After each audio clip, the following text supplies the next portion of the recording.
തിരുവനന്തപുരം ജില്ലയിലെ ആണ്ടൂർക്കോണം എന്ന ഒരു സാധാരണ ഗ്രാമം. അവിടെ മംഗലത്തു ഭവനത്തിൽ മാധവൻ പിള്ളയുടെയും തങ്കമ്മയുടെയും രണ്ടാമത്തെ മകനായിരുന്നു ശേഖരൻ നായർ. ചരിത്രത്തിലും സാമ്പത്തിക ശാസ്ത്രത്തിലും ബിരുദധാരി. അധ്യാപകനായി ജോലി നോക്കവെയാണ് ഹിമാലയത്തിൽ നിന്ന് വന്ന ഒരു സന്യാസിയെ ശേഖരൻ പരിചയപ്പെടുന്നത്. അദ്ദേഹത്തോടൊപ്പം ഹിമാലയ പര്യടനം നടത്തണമെന്ന് ആ ചെറുപ്പക്കാരന് അതിയായ ആഗ്രഹമുണ്ടായി. വീട്ടുകാരും സുഹൃത്തുക്കളുമെല്ലാം എതിർക്കുമെന്നുള്ളതുകൊണ്ട് ഹിമാലയ യാത്രയെക്കുറിച്ച് അദ്ദേഹം ആരോടും ഒന്നും സംസാരിച്ചില്ല. യാത്ര പുറപ്പെടുന്നതിന് തലേ ദിവസം ബ്രഹ്മശ്രീ നീലകണ്ഠ ഗുരുപാദർ ഒരാളെ പറഞ്ഞയച്ച് ഉടനെ തന്നെ ആശ്രമത്തിലേക്ക് എത്തിച്ചേരാൻ ശേഖരനോട് നിർദ്ദേശിച്ചു.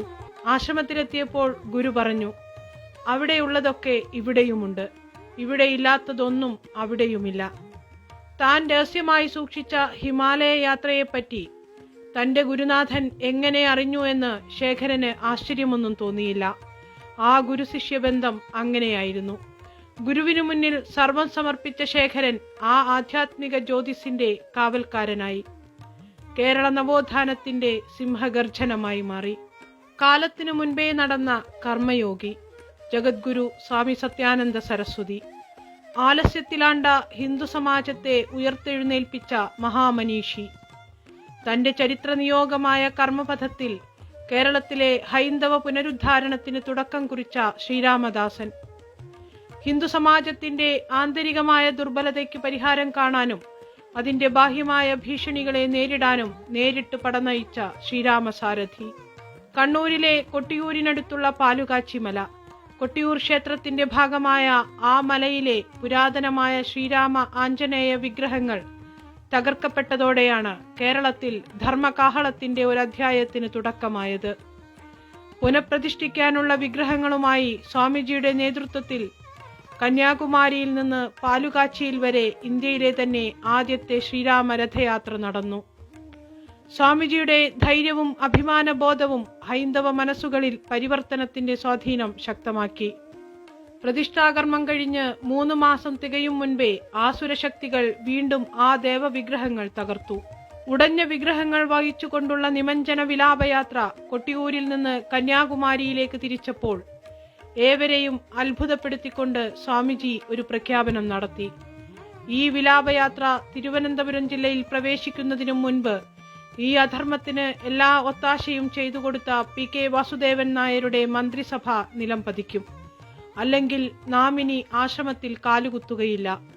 കൊല്ലത്ത് എത്തുന്നതുവരെയും സ്വാമിജി ഈ പ്രഖ്യാപനം ആവർത്തിച്ചുകൊണ്ടിരുന്നു.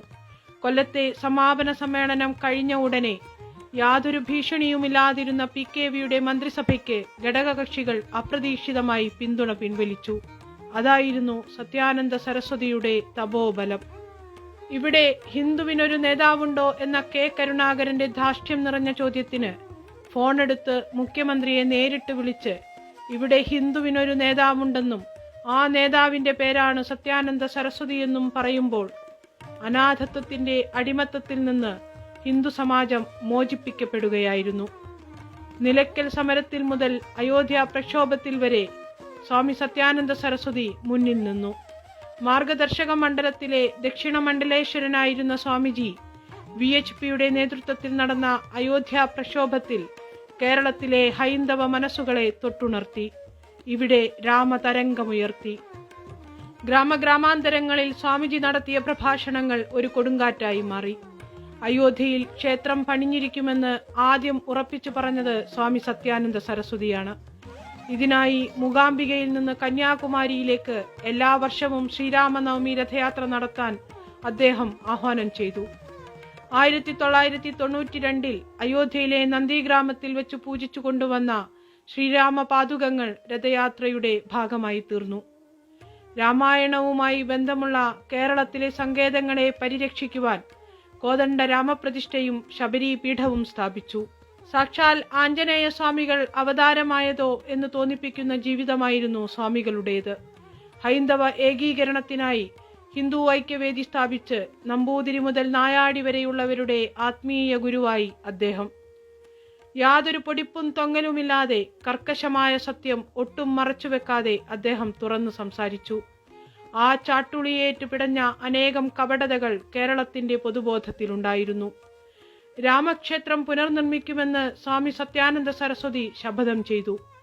ശപഥം നടത്തുക മാത്രമല്ല, അത് പിച്ചളയിൽ കൊത്തി ഫലകമാക്കി അദ്ദേഹം ശ്രീരാമ ജന്മഭൂമിയിൽ സ്ഥാപിച്ചു. ജഗദ്ഗുരു സത്യാനന്ദ സരസ്വതി സ്വാമികൾ 2006 ഭൗതികദേഹം വെടിഞ്ഞെങ്കിലും സാധനാനിഷ്ഠ തികഞ്ഞ ആ യോഗിയുടെ ശപഥം ഇപ്പോൾ പൂർണ്ണമാവുകയാണ്. അയോധ്യയിൽ ഭവ്യരാമക്ഷേത്രം ഉയർന്നു കഴിഞ്ഞു. രാംലല്ലയ്ക്ക് മുകളിൽ അനുഗ്രഹമായി ആ മഹാഗുരുവിന്റെ പ്രഭാവലയമുണ്ടാകും.